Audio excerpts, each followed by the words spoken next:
और सावरकर के खिलाफ झूठ फैलाया गया। बार बार यह बात कही गई कि उन्होंने अंग्रेजी सरकार के सामने अनेकों मर्सी पिटीशन फाइल की, लेकिन सच्चाई है कि मर्सी पिटीशन उन्होंने अपने को रिहा किए जाने के लिए नहीं फाइल की थी। सामान्यतः जो एक कैदी को पूरा अधिकार होता है कि मर्सी पिटीशन फाइल करना चाहे तो वह कर सकता है। महात्मा गांधी ने उन्हें कहा था कि आप मर्सी पिटीशन फाइल करो। महात्मा गांधी के कहने पर उन्होंने मर्सी पिटीशन फाइल की थी, और महात्मा गांधी ने अपनी तरफ से यह अपील की थी। उन्होंने कहा था यदि सावरकर जी को रिहा किया जाना चाहिए, जैसे हम शांतिपूर्ण तरीके से आजादी हासिल करने के लिए आंदोलन चला रहे हैं, वैसे ही सावरकर जी भी आंदोलन चलाएंगे। यह बात महात्मा गांधी जी ने कही थी, लेकिन उनको बदनाम करने के लिए इस प्रकार की कोशिश की जाती है कि मर्सी पिटीशन फाइल की थी, उन्होंने क्षमा याचना मांगी थी, अपनी रिहाई की बात कही थी। यह सब सारी बातें बेबुनियाद और गलत हैं।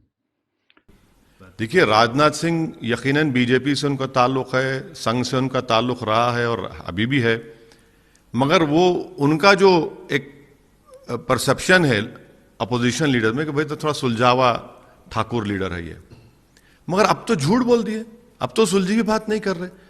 महात्मा गांधी तो ये कहते थे कि जेल को जाना एक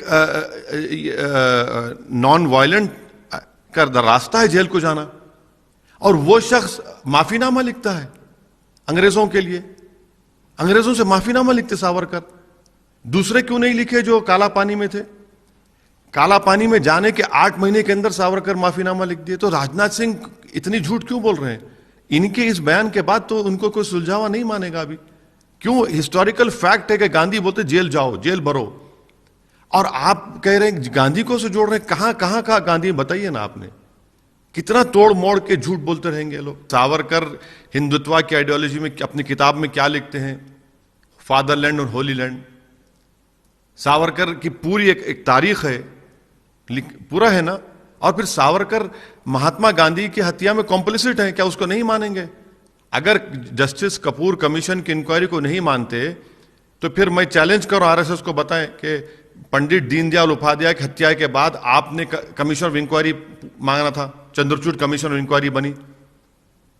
तो ये इनका ये तो आंखों में धूल झोंकने के आदी हैं लोग, और ये समझते हैं कि इस तरह से कवर अप करेंगे, इस तरह से आदि सच और पूरा झूठ बोलेंगे तो देश एक्सेप्ट करना शुरू कर देगा। सबसे तकलीफ दे बात मुझे बहसीत पार्लियामेंटेरियन ये है कि पार्लियामेंट के सेंट्रल हॉल में एक तरफ महात्मा गांधी की फोटो है और उसके राइट ऑपोजिट सावरकर की फोटो है, जिसको जस्टिस जीवनलाल कपूर कमीशन ने कहा था।